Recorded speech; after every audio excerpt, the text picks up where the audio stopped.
The stagecoach rattled into Carlin, Nevada, carrying Catherine Morrison and a leather trunk filled with books that her mother said would be useless in the wilderness. And Catherine was beginning to suspect she might be right. Dust coated everything within seconds of stepping down from the coach. Catherine's carefully pressed traveling dress, a deep green that had seemed practical in Boston, now looked absurdly formal against the backdrop of weathered wooden buildings and dirt streets. She clutched her carpetbag tighter, feeling the weight of her decision settle over her like the Nevada heat. Miss Morrison, a severe-looking woman approached, her face lined by sun and hardship. "I'm Mrs. Talbot, head mistress of the schoolhouse." "Yes, hello." Catherine extended her hand, trying for a confident smile despite her exhaustion from 3 weeks of travel. "I'm very pleased to meet you." Mrs. Talbot's handshake was brief, perfunctory. Her gaze swept over Catherine with obvious doubt. "You're younger than I expected." "I'm 23, madam. I have my teaching certificate from the Boston Female Academy, and I've been teaching for 3 years. Boston, Mrs. Talbot repeated the word as if it were a foreign disease. "Well, Miss Morrison, this isn't Boston.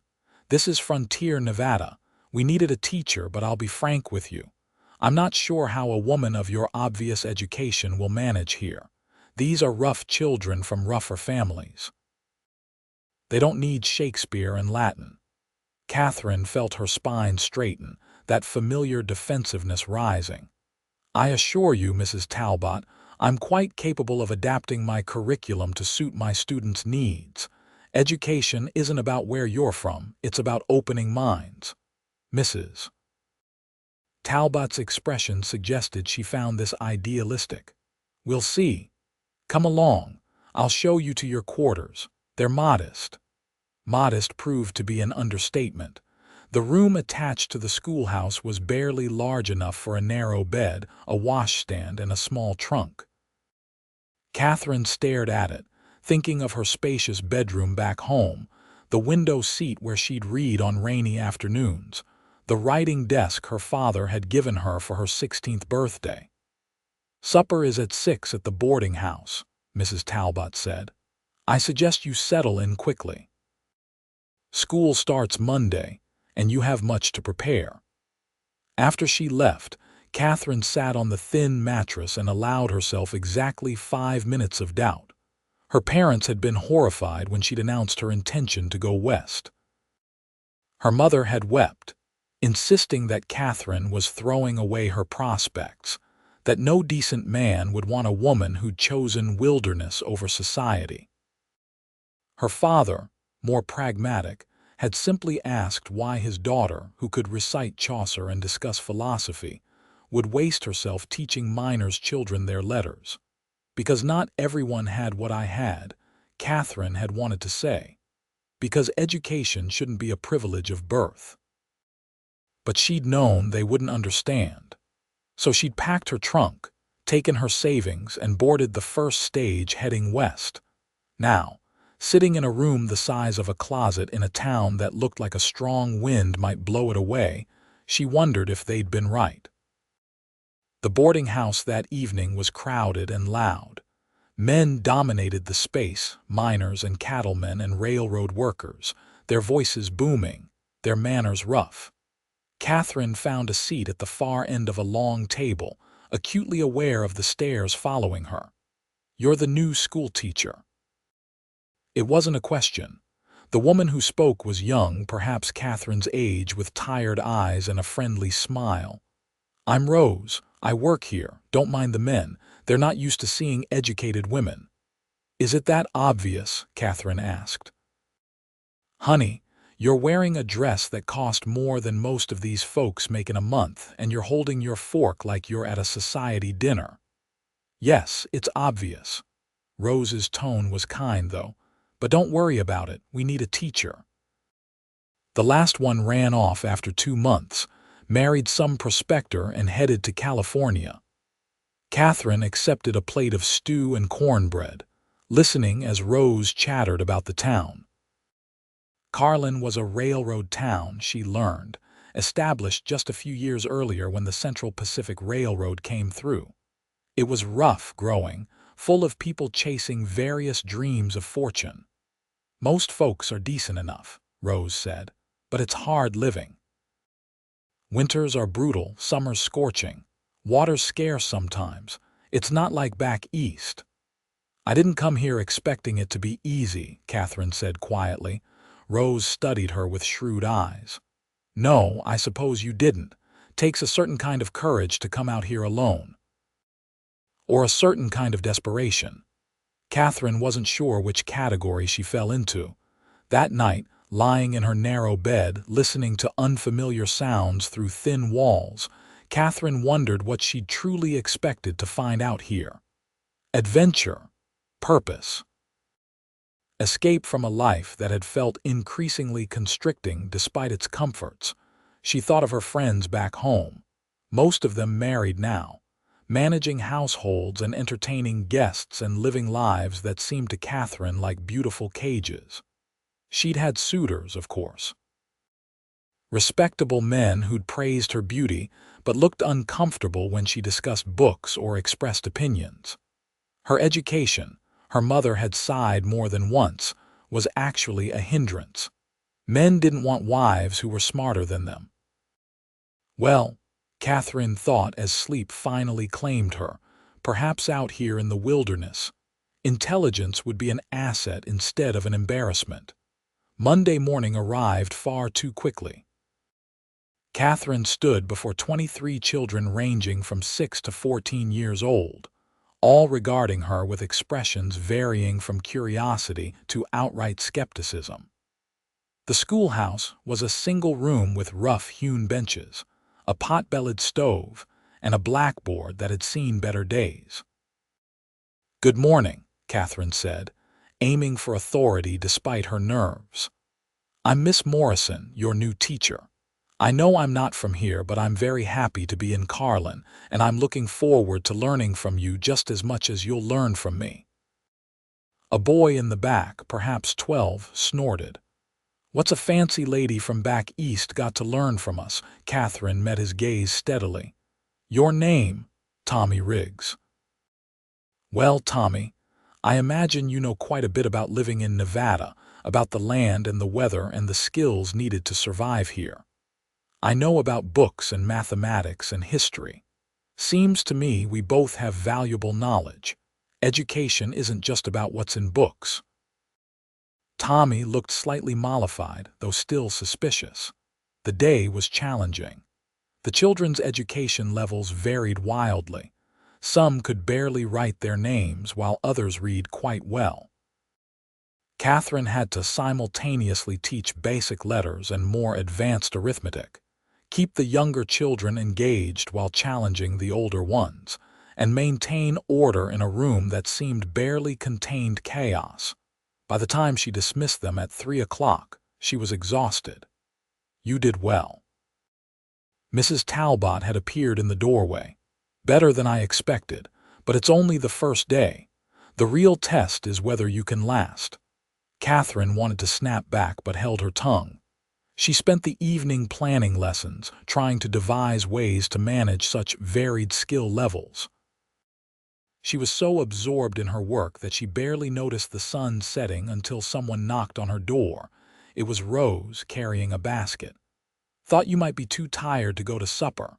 Brought you something." Catherine was touched. "That's very kind of you." Rose came in, settling herself on the one chair while Catherine sat on the bed. "So, how was it?" "Overwhelming. Challenging. Wonderful." Catherine surprised herself with the last word but realized it was true. Despite the difficulties, there was something deeply satisfying about the work. "You really love teaching, don't you?" Rose observed. "I do. My parents never understood it. They thought I should focus on finding a husband, that teaching was just something to do until I married. But I wanted more than that. I wanted to matter, to do something meaningful." "You can do both, you know. Marry and teach." "Perhaps. But the men I knew back home wanted wives who'd give up everything to focus on their homes and children. I want a partner, not a master, Rose laughed. Well, you might have better luck out here, actually. Frontier women often work alongside their husbands. We have to. There's too much work for rigid rules about what's proper for ladies. Over the following weeks, Catherine settled into a rhythm. Teaching consumed most of her time and energy, but she found herself growing fond of her students. Tommy Riggs, the skeptical boy from the first day, turned out to have a sharp mind and a hunger for learning. A quiet girl named Sarah showed remarkable talent for mathematics. Even the youngest children began to progress. But Catherine couldn't ignore the ongoing skepticism from some of the townspeople.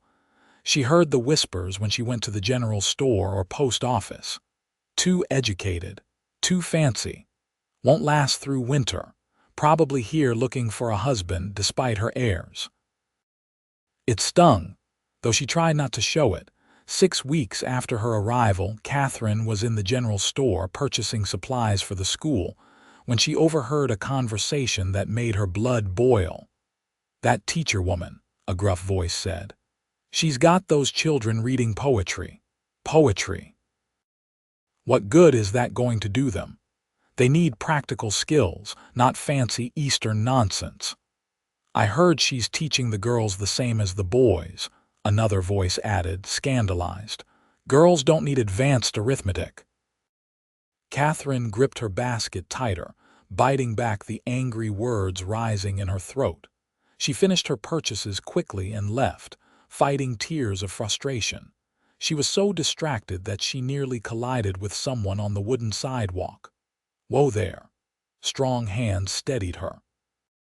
"You all right, miss?" Catherine looked up into the kindest brown eyes she'd ever seen. The man before her was tall, dressed in worn but clean working clothes, a cowboy hat pushed back on dark hair that curled slightly at the ends. He had the sun-weathered skin of someone who spent his life outdoors, but his expression was gentle. "I'm fine, thank you. I apologize for my carelessness. No harm done." He studied her with obvious curiosity. "You're the new school teacher, aren't you, Miss Morrison?" "I am." Catherine straightened, prepared for more judgment, but he smiled, and it transformed his whole face. "My name's Daniel Murphy. I have a ranch about 5 miles from town. I've heard good things about you from Tommy Riggs. His father works for me sometimes, and Tommy talks about school constantly now. Says you made history interesting." Catherine felt warmth bloom in her chest. "Tommy's a bright boy. He has real potential. His father thinks you're wasting time teaching him things above his station." Daniel's expression darkened slightly. "I told him that's fool talk. A smart boy should be educated, regardless of where he comes from.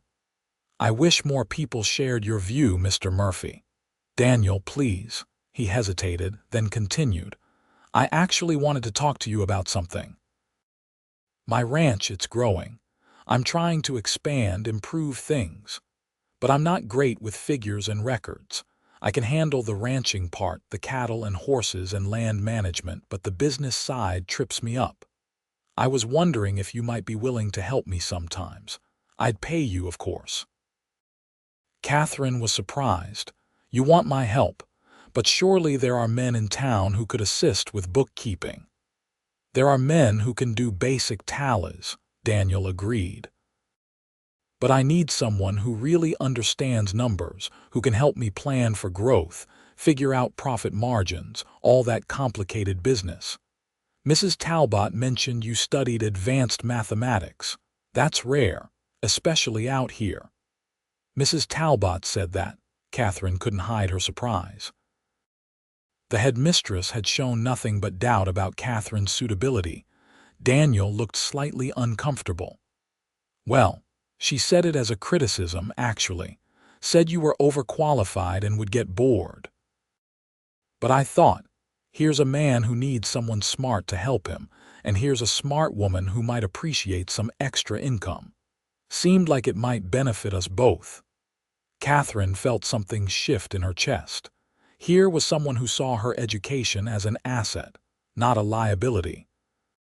"I'd be happy to help, Daniel, though my time is limited with teaching. Weekends, perhaps, or evenings. I'd work around your schedule." His eagerness was endearing. They made arrangements for Catherine to visit his ranch that Saturday. As Daniel tipped his hat and walked away, Catherine found herself smiling for the first time in weeks. Saturday dawned clear and beautiful. Daniel arrived in town with a wagon to transport Catherine to his ranch, along with a friendly spotted dog that immediately tried to befriend her. "That's Patches," Daniel said, grinning. "He thinks everyone's his friend." The ride out to the ranch took about 40 minutes. Daniel pointed out landmarks along the way, talking about the land with obvious love. He'd come to Nevada 5 years ago, he told her, with nothing but savings from years of working other people's cattle. He'd built his ranch from nothing, slowly acquiring land and livestock. "It's been hard work," he admitted. "There have been times I wasn't sure I'd make it. Drought, harsh winters, cattle thieves, but I love it. I love being my own man, building something that's mine." "I understand that," Catherine said. "That desire to build something of your own, it's why I came west in a way. Back home, I was always someone's daughter or someone's potential wife or that overly educated Morrison girl. I wanted to be myself." Daniel glanced at her, his expression thoughtful. "People give you trouble about being educated, constantly. Apparently, intelligence in a woman is intimidating or off-putting or simply unnecessary. I've been told more times than I can count that I'm too educated for my own good, especially for frontier life." "That's the dumbest thing I've ever heard," Daniel said flatly. "Begging your pardon for the language, but it is. Why wouldn't you want smart people, regardless of whether they're men or women? Intelligence is valuable, no matter who has it." Catherine felt her throat tighten with unexpected emotion. She'd spent so long being made to feel like her education was something to apologize for, that hearing someone defend it so matter-of-factly was almost overwhelming. The ranch, when they arrived, was modest but well-maintained. A sturdy house, a barn, several corrals, and acres of grazing land stretching toward distant mountains. It was beautiful in a stark, honest way. "It's wonderful," Catherine said sincerely. Daniel looked pleased. "Come inside.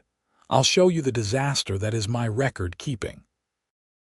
The disaster was actually not as bad as he'd claimed. Daniel had basic records of expenses and sales, but they were disorganized and incomplete. Catherine settled at his kitchen table, spreading out ledgers and papers, and began sorting through them. "You're not disaster," she said after an hour of work. "You're actually quite thorough with some things, you just need a better system." "Can you create one?" Daniel asked, bringing her coffee. "Absolutely." Catherine was already making notes, her mind organizing information, seeing patterns and possibilities. "If you give me a few weeks, I can set up a proper bookkeeping system. And I have some thoughts about your expansion plans, based on what I'm seeing here." They worked through the afternoon, Catherine asking questions about his operations, Daniel explaining the practical realities of ranching. It was fascinating to Catherine, seeing how her mathematical knowledge applied to real-world problems.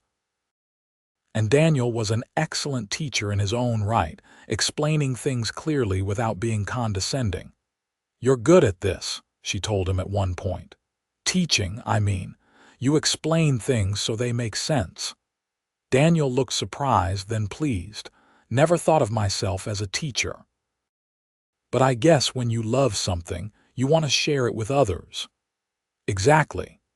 Catherine smiled at him, and something passed between them, a moment of connection that made her heart skip. As the sun began setting, Daniel insisted on driving her back to town. "Too dangerous for you to go alone," he said firmly. Besides, Patches would miss you. On the ride back, they talked about everything and nothing.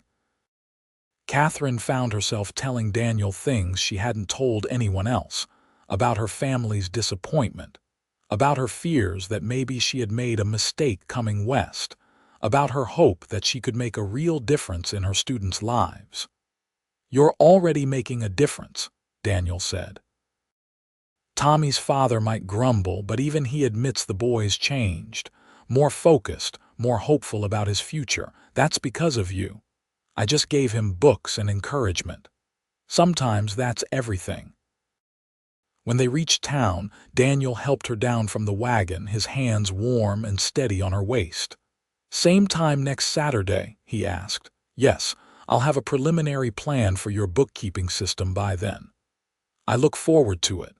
He paused, then added quietly, "To seeing you, I mean." "Not just the bookkeeping." Catherine felt her cheeks warm. "I look forward to seeing you too, Daniel." She watched him drive away, feeling something she hadn't felt in a long time. Hope. And maybe the beginning of something else. Something that made her heart race and her thoughts scatter in entirely unscholarly ways. The following weeks fell into a pattern. Catherine taught during the week, often staying late to help struggling students or plan lessons. Daniel came to town every Saturday to take her to his ranch, where they worked on his business records. But the work sessions always extended into long conversations over meals, walks around his property, and increasingly, moments where they'd look at each other and forget what they'd been saying. Catherine found herself thinking about Daniel at odd moments during the week. The way he pushed his hat back when he was thinking hard about something. The gentle way he handled his horses. The respect in his voice when he talked to her, never dismissing her ideas, often building on them with his own practical knowledge. It was different from anything she'd experienced with the men who'd courted her back east. Daniel didn't try to impress her with wealth or connections. He didn't seem threatened by her intelligence or education. Instead, he seemed to genuinely value her mind, asking her opinion on decisions, listening carefully to her suggestions, implementing her ideas with enthusiasm. "You've increased my profit margin by 20%, he told her one Saturday in early December, showing her his latest sales figures. "Catherine, you're brilliant. You're the one doing the actual work," she protested. "I just helped organize the numbers." "You helped me see possibilities I didn't know existed. You suggested I focus on breeding better quality cattle rather than just quantity. You showed me where I was losing money on inefficient practices. That's not just organizing numbers. That's real insight." Catherine felt her face heat with pleasure at the praise. But more than the praise, she treasured the partnership they'd developed. Working with Daniel felt like what she'd always hoped a true partnership would be. Two people bringing different strengths to create something better than either could alone. Winter arrived early and hard. By mid-December, snow blanketed Carlin and temperatures plummeted. The schoolhouse was difficult to heat, and several students stopped coming regularly, needed at home for chores or unable to make the journey through snow. Catherine worried about them, but there was little she could do. She focused on the students who did attend, trying to make the cold schoolroom as welcoming as possible. She brought her own books from her trunk, reading aloud to the children on the worst days, when the cold made it hard to concentrate on lessons. She read them adventure stories and fairy tales, but also poetry and history. She watched their faces light up as new worlds opened to them through words. This, she thought, was why she'd become a teacher, but the criticism didn't stop. If anything, it intensified. "She's filling their heads with nonsense," Catherine overheard at the general store. "My daughter came home talking about ancient Rome. What does a rancher's daughter need to know about ancient Rome? She's supposed to be teaching them reading and arithmetic, not literature and philosophy." Someone else complained. Even Mrs. Talbot called her in for a stern conversation. Miss Morrison, several parents have expressed concern about your curriculum. They feel it's too advanced, too impractical for frontier children. I'm teaching them reading, writing, and arithmetic, just as required, Catherine said, keeping her voice level. But I'm also teaching them to think, to be curious, to see possibilities beyond their immediate circumstances. Is that really so wrong? It's setting them up for disappointment, Mrs. Talbot said bluntly. These children will be ranchers and miners and merchants. They don't need grand ideas about worlds they'll never see. How do you know what worlds they'll see? Catherine shot back, her frustration finally breaking through. Maybe some of them will leave Nevada. Maybe they'll go to cities, start businesses, become doctors or lawyers or teachers themselves. Why should we limit their potential before they've even had a chance to discover it? Mrs. Talbot sighed. You're idealistic, Miss Morrison. Time will temper that. I certainly hope not, Catherine said quietly.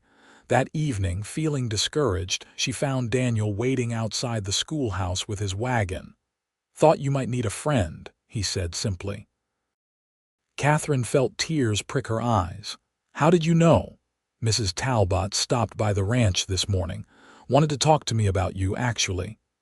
Asked if I thought you were suitable for frontier life. What did you say? Catherine asked, almost afraid to hear the answer. I said you're the most capable woman I've ever met, and anyone who can't see that is a fool.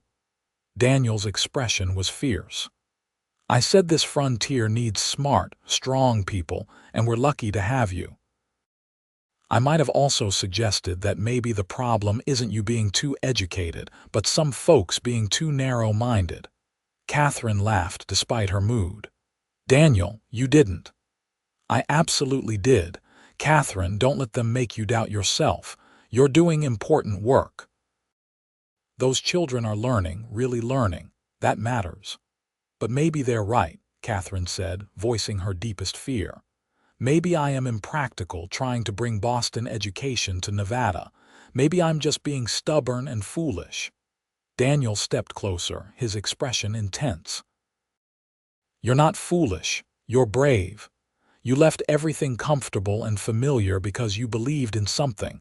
That's not foolishness. That's courage. You really believe that, Catherine. I've never met anyone like you. You're smart and determined and passionate about making a difference. Every week, you show me new ways to improve my ranch.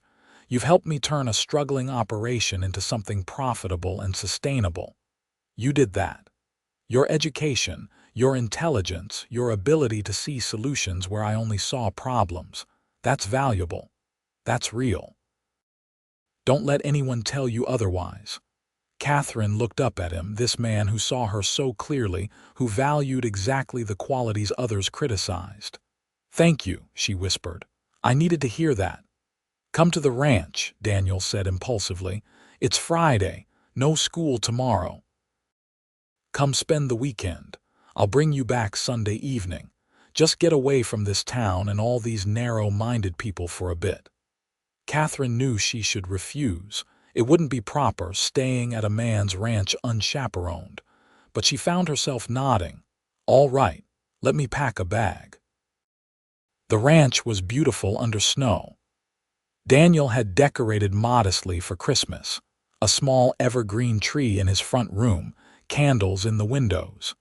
He'd clearly prepared for her visit, the house cleaner than usual, fresh flowers on the table despite the season. These are from my little greenhouse, he explained, seeing her notice. I built it last year, wanted to try growing things year-round. They had dinner together, then sat by the fire, talking late into the night. Daniel told her about his childhood in Missouri, about coming west at 18 with dreams of adventure, about the hard early years of establishing his ranch. Catherine shared more about her family, about feeling like she never quite fit in Boston society, about her dreams of education reform and opportunity for all children. I never wanted just a conventional life, she admitted. I wanted to matter, to contribute something meaningful. My mother said that was unnatural for a woman. My father said I was too intelligent for my own good. I started to believe maybe they were right. Maybe there was something wrong with me for wanting more than a comfortable home and a wealthy husband. There's nothing wrong with you, Daniel said firmly. Catherine, the problem isn't you. It's a society that doesn't know what to do with remarkable women. That tries to fit everyone into the same narrow boxes and gets upset when some people won't fit. You really think I'm remarkable? I think you're extraordinary. Daniel's voice was soft but certain. I've thought so since the first day I met you, nearly running me over on the sidewalk, too angry at small-minded people to watch where you were going. Catherine laughed. I was so upset that day. I know. I could see it in your eyes, but I could also see your determination, your refusal to give up despite the criticism. That's when I knew I wanted to know you better. And every week since then, you've amazed me more. Daniel, let me finish, he interrupted gently. I know you probably think I'm just some simple rancher, not sophisticated enough for an educated woman like you. I don't think that at all, Catherine protested. But I want you to know that I see you, really see you, not the parts of you that others find inconvenient or intimidating. All of you. Your intelligence, your passion, your dedication, your kindness, and I think you're perfect exactly as you are. Catherine's heart was pounding. You do, I do. More than that, I need someone like you beside me, not just for bookkeeping or business advice, for everything. Catherine, this ranch, everything I'm building, it doesn't mean much if I don't have someone to share it with. And I don't want just anyone. I want a partner. Someone smart and strong and capable. Someone who challenges me and inspires me and makes me want to be better. I want you. Are you saying? I'm saying I'm in love with you, Daniel said, his eyes never leaving hers. I've been falling in love with you since that first day, and every moment since has just made me more certain. I love your brilliant mind and your passionate heart and the way you see possibilities everywhere. I love how you fight for those children, how you refuse to accept limitations, how you make me think about things in new ways. I love you, Catherine. Catherine felt tears streaming down her face. I love you too. Daniel, I've been so afraid to admit it, even to myself. I thought maybe I was just grateful for your friendship and support, but it's so much more than that. You make me feel seen and valued in ways I never have before. You make me feel like who I am is not just acceptable but actually wonderful. I love you. Daniel stood, pulling her to her feet, his hands gentle on her face as he wiped away her tears. I know people will say I'm not good enough for you, that you should have someone more educated, more refined. Stop, Catherine said, placing her hand over his mouth. You're everything I want. You're kind and hardworking and thoughtful. You have more practical wisdom than most of the supposedly educated men I knew back east. You treat me like an equal partner, not a decorative possession. You're exactly right for me. Marry me, Daniel said suddenly. I know it's fast and maybe I should court you properly for months first, but Catherine, I'm certain. I've never been more certain of anything. Marry me. Be my partner in everything. Help me run this ranch and build something wonderful. Keep teaching if you want, or don't, or teach part-time. Whatever makes you happy, just say you'll share your life with me. Catherine didn't hesitate. Yes, yes, I'll marry you. Daniel kissed her then, gentle and sweet and full of promise. Catherine felt like everything in her life had been leading to this moment, this man, this future they'd build together. They sat up most of the night, making plans and dreaming aloud. They'd marry in the spring, they decided. Catherine would continue teaching through the end of the school year, then decide what she wanted to do going forward. Maybe she'd keep teaching part-time. Maybe she'd focus more on helping Daniel with the ranch. Maybe she'd find some way to do both. The point was, it would be her choice, their choice together. "I want to expand the ranch house," Daniel said. "Add rooms. Maybe eventually we'll have children who need space." "I'd like that," Catherine said softly. "Children, teaching them at home, raising them to be curious and kind." "Teaching me too," Daniel added. "I want to learn everything you know. Maybe read some of those books in your trunk. You could be my teacher." "We'll teach each other," Catherine said. "You've already taught me so much about resilience and determination and believing in myself." When Daniel brought her back to town Sunday evening, Catherine felt transformed. She wasn't afraid of the criticism anymore. She had something more important now. Someone who loved her exactly as she was, who saw her intelligence as an asset rather than a liability, who wanted her beside him as an equal partner. The news of their engagement spread quickly through Carlin. Reactions were mixed. Rose was delighted, hugging Catherine and insisting on helping plan the wedding. Some townspeople seemed pleased, recognizing that Daniel Murphy was a good man building a solid future. But others were scandalized. "She came here pretending to be dedicated to teaching, but she was just looking for a husband after all," Catherine overheard at the post office. "Poor Daniel Murphy, saddled with a woman who thinks she's smarter than him. An educated wife will be nothing but trouble. Women like that always are." Mrs. Talbot was particularly disapproving. "I'm very disappointed, Miss Morrison. I hired you to teach, not to chase after local ranchers." "I didn't chase anyone," Catherine said, keeping her temper with effort. "Daniel and I developed a friendship that became something more. That doesn't diminish my commitment to teaching." "You'll quit after the wedding," Mrs. Talbot predicted. "They always do." "Actually, I plan to continue teaching, at least part-time. Daniel supports that decision." Mrs. Talbot looked skeptical but said nothing more. Despite the gossip, Catherine refused to let it dim her happiness. She continued teaching with renewed energy, counting down the weeks until spring. She and Daniel saw each other every weekend, sometimes at his ranch, sometimes taking walks around Carlin despite the cold, making plans and falling deeper in love. Daniel gave her a ring at Christmas, a simple gold band with a small diamond. "It's not fancy," he said apologetically. "It's perfect," Catherine said, meaning it. She didn't want fancy. She wanted real, and this was real. They married in April in the small church in Carlin. Rose stood up with Catherine, and Daniel's friend and fellow rancher, Marcus White, stood up with him. The ceremony was simple but beautiful. Catherine wore a new dress, cream-colored with touches of lace, practical enough to wear again but special enough for a wedding. "I promise to love you, respect you, and value you always," Daniel said during his vows. "To be your partner in everything, to support your dreams, and to build a life with you where we both can thrive. I promise to love you faithfully, to be your equal partner, to share your burdens and joys," Catherine responded. "To build a future together where we can both be fully ourselves." When the minister pronounced them husband and wife, the small church erupted in applause.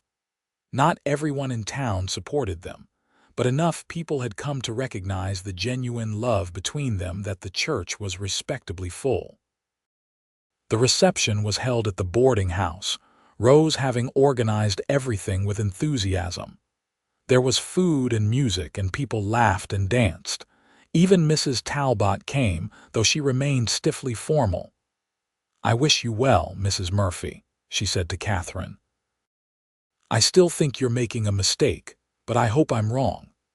"Time will tell," Catherine replied graciously. That night, lying in Daniel's arms in their bedroom at the ranch that was now her home, Catherine reflected on the journey that had brought her here. She'd left Boston searching for something, though she hadn't been entirely sure what. Purpose, maybe. The chance to make a difference.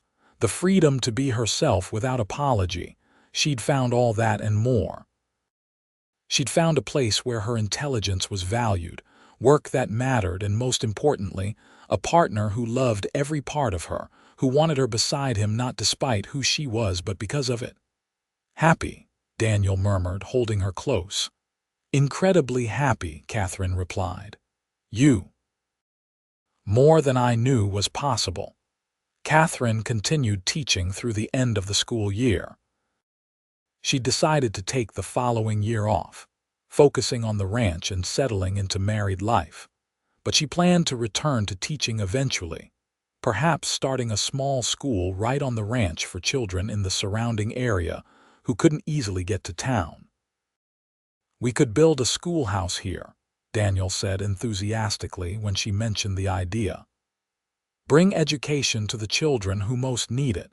You could teach, and I could help with the practical skills, ranching and animal husbandry and such. Make it a real well-rounded education."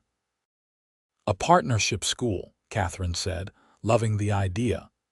Academic and practical skills together. They worked together through that spring and summer, improving the ranch and planning for the future. Catherine threw herself into ranch life with the same enthusiasm she'd brought to teaching. She learned to manage the household, tend the vegetable garden, even help with some of the lighter ranch work. Daniel taught her to ride properly, gave her a gentle mare named Daisy as a wedding gift. "You're a natural," he said, watching her ride. "Of course, you probably researched equine behavior in one of your books." "I might have read a few things," Catherine admitted, laughing. In turn, Catherine continued helping with the ranch's business operations and began teaching Daniel more advanced mathematics and even some literature. In the evenings, they'd sit by the fire, Catherine reading aloud while Daniel worked on tack repair or other tasks. She read him Shakespeare and Dickens, Greek myths and American history. He listened with genuine interest, asking thoughtful questions, making connections to his own experiences. "I never understood that education could be like this," he said one evening. "Interesting and relevant instead of just dry facts to memorize." "That's because you have a good teacher," Catherine teased. "I have the best teacher," Daniel corrected, kissing her. By late summer, Catherine knew she was pregnant. She told Daniel on a beautiful August evening as they watched the sunset from their porch. "We're going to have a baby," she said simply. Daniel's face transformed with joy. He picked her up, spinning her around, then immediately set her down again, looking worried. "Should I be doing that? Are you all right? Do you need to sit down?" Catherine laughed at his sudden concern. "I'm fine. I'm healthy and strong, and I'm going to be for months yet. You don't need to treat me like I'm made of glass." But Daniel fussed over her anyway, and Catherine found it endearing. He was going to be a wonderful father, she thought, protective but not controlling, caring but not smothering. That fall, Mrs. Talbot came to the ranch with an unexpected proposition. The school board wanted to offer Catherine a permanent position, teaching part-time, with the understanding that she'd have flexibility for her family obligations. "We've hired another teacher for the full-time position," Mrs. Talbot explained. "But several board members and many parents have requested that you remain involved. Your students showed remarkable progress last year. Even the parents who initially criticized your methods have come to appreciate the results." Catherine was surprised and touched. "I'd love to continue teaching. Perhaps 2 or 3 days a week once the baby is a bit older. That would be acceptable." After Mrs. Talbot left, Daniel hugged Catherine from behind, his hands resting on her growing belly. "See, they can't function without you. You proved all those doubters wrong." "We proved them wrong," Catherine corrected. "I couldn't have done any of this without your support." "Partners," Daniel said, and Catherine heard the smile in his voice. The baby arrived in early March of 1877, after a long but uncomplicated labor. Daniel never left Catherine's side, holding her hand, encouraging her, looking pale and worried but utterly devoted. "It's a boy," the doctor announced finally, and Catherine heard her son's first cry with overwhelming relief and joy. They named him Thomas Daniel Murphy, called Tommy from the start. He was healthy and strong, with Daniel's dark hair and Catherine's gray eyes. "He's perfect," Daniel said, holding his son with reverent care. "Catherine, look what we made. He's absolutely perfect." Catherine watched her husband cradle their child and felt her heart expand. This, she thought, was what partnership truly meant. Not one person supporting the other, but two people building something together, something neither could create alone. When Tommy was 3 months old, Catherine began teaching again, 2 days a week as planned. Daniel took over childcare on those days, delighting in time with his son. On weekends, Catherine helped with bookkeeping and ranch planning. They hired a young woman from town, Mary, to help with housework and childcare, recognizing that Catherine couldn't manage everything alone. "Some people think I should do all the housework and childcare myself," Catherine told Daniel. "That hiring help is shirking my duties as a wife and mother." "Those people can mind their own business," Daniel said firmly. "We're building a life that works for us, not for their expectations. You're a teacher and a mother and my business partner. That's a lot of roles. There's no shame in accepting help." The ranch school idea came to fruition when Tommy was a year old.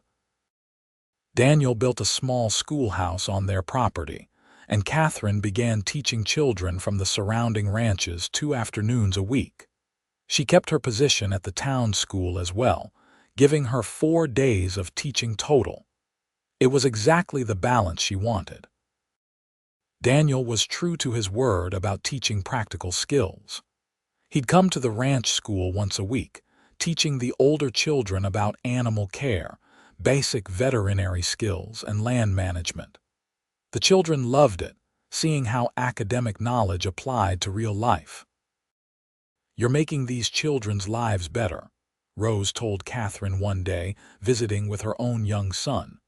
Rose had married a shopkeeper and seemed content, not just teaching them facts but showing them possibilities. "That's all I ever wanted," Catherine said, "to open doors for them." The years passed in a rhythm of seasons and growth. Tommy grew from baby to toddler to energetic young boy.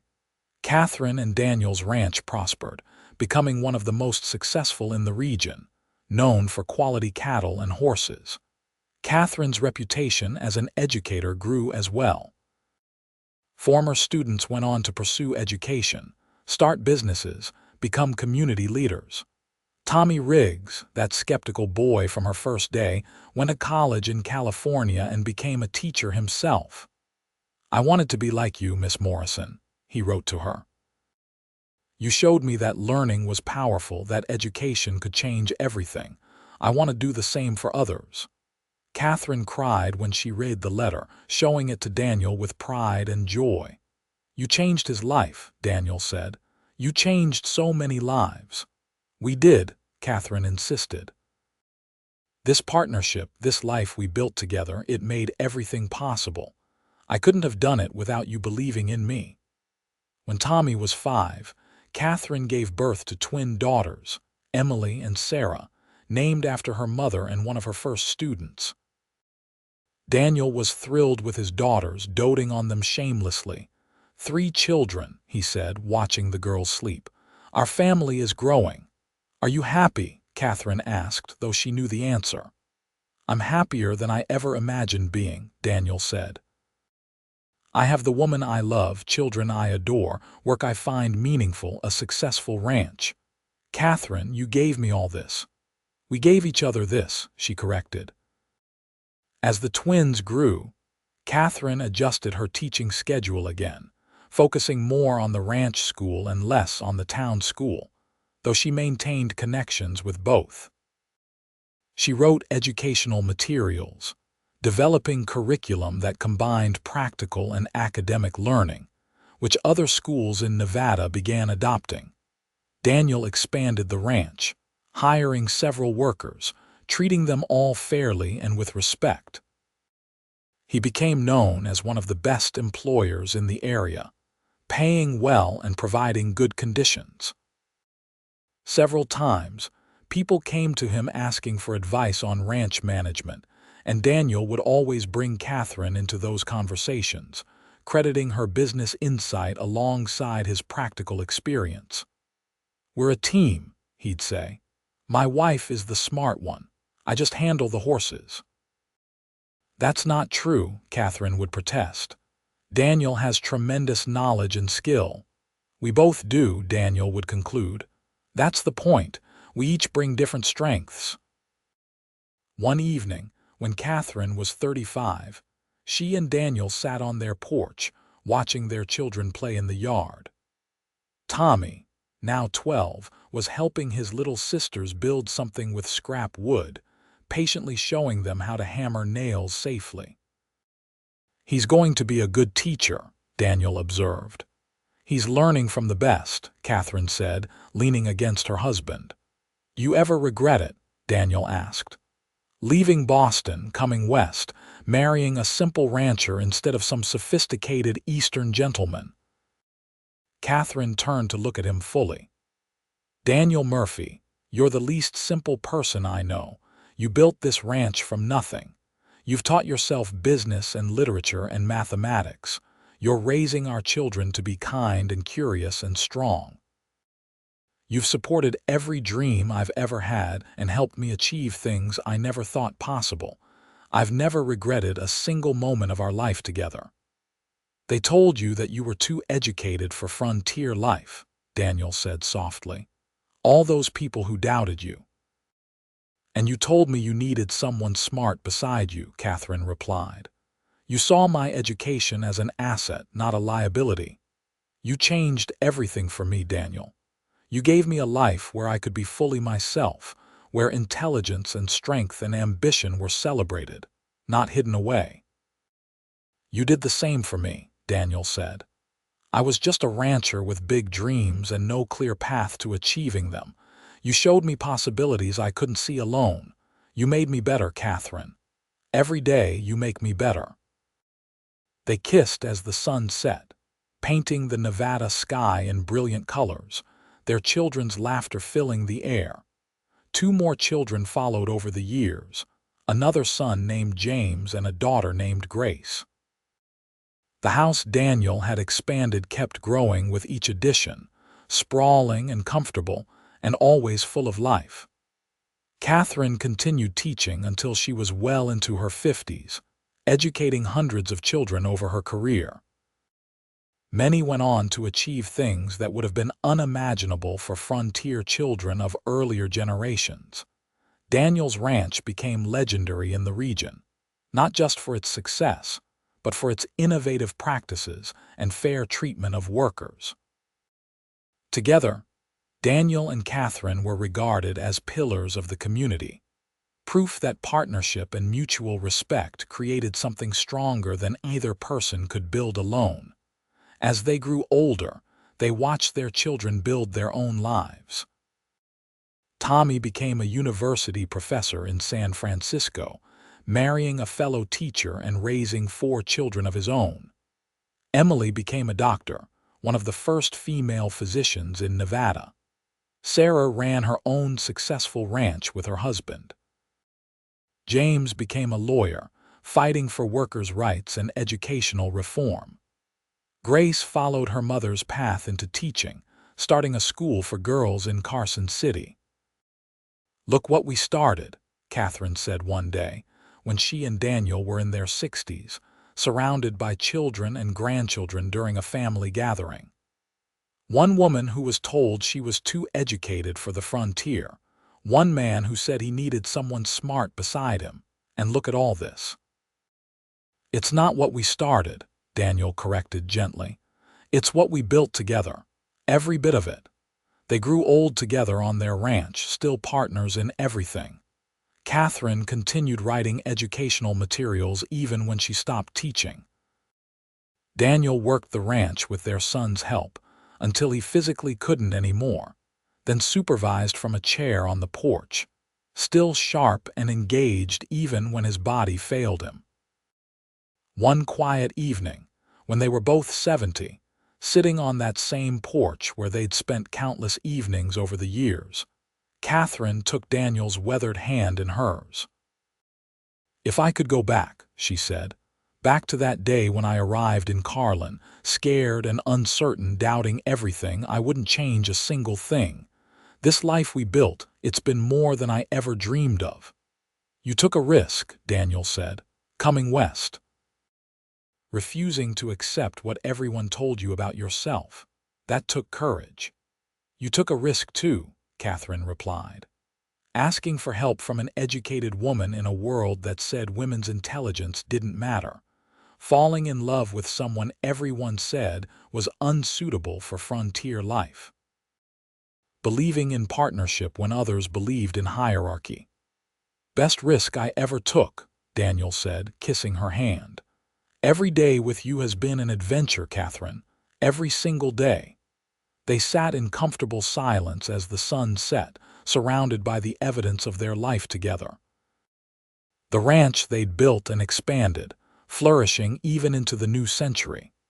The children and grandchildren they'd raised to be strong and smart and kind. The students whose lives Catherine had changed, and the workers Daniel had treated fairly, who'd built their own successful lives. The innovations they'd introduced, the traditions they'd started, the love they'd shared. Catherine thought about all those people back in Boston who'd said she was too educated for frontier life, too intelligent to be happy in the wilderness, too ambitious to make a good wife. They'd been wrong about everything. She hadn't been too educated. She'd been exactly educated enough to build something remarkable. She hadn't been too ambitious. Her ambitions had created opportunities for hundreds of people. She hadn't been unsuitable for frontier life. She'd helped define what frontier life could become. And Daniel, her partner through it all, had never seen her intelligence as a threat or her education as excessive. He'd seen her as exactly what she was, a capable, brilliant woman whose talents deserved to be used, not hidden. He'd built a life with her where both could thrive, where partnership meant mutual respect and support, where love meant celebrating each other's strengths.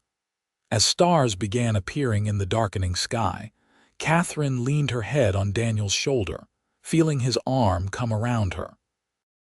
After more than 4 decades together, this simple gesture still brought her profound comfort and joy. "I love you," she said simply. "Then, now, always." "I love you," Daniel replied. "My brilliant, brave Catherine, thank you for choosing me, for choosing this life, for choosing us." "It was the easiest choice I ever made," Catherine said truthfully. And as night fell over their ranch, over the life they'd built together against all the doubters and naysayers, Catherine Morrison Murphy knew with absolute certainty that she'd found exactly what she'd been searching for all along. Not just acceptance, but celebration. Not just tolerance, but genuine partnership. Not just love, but the kind of love that made both people better, stronger, more fully themselves. She'd been told she was too educated for frontier life. Daniel had said he needed someone smart beside him. Together, they'd proven that intelligence and love, education and partnership, ambition and devotion weren't contradictory. They were complementary, creating something far more beautiful and enduring than either could have achieved alone. Their legacy lived on in their children, their grandchildren, the countless students Catherine had taught, the workers Daniel had treated fairly, the innovations they'd introduced, the lives they'd changed. But more than any external success, their true legacy was the love they'd shared, the partnership they'd forged, the life they'd built on mutual respect and unwavering support. As Catherine drifted off to sleep that night in the home they'd made together, surrounded by decades of memories and accomplishments, she smiled. Those people who doubted her had been so very wrong. She hadn't been too anything. She'd been exactly enough, exactly right, exactly herself. And she'd found someone who loved her not despite that, but because of it. That, she thought, as sleep claimed her, was the greatest success of all.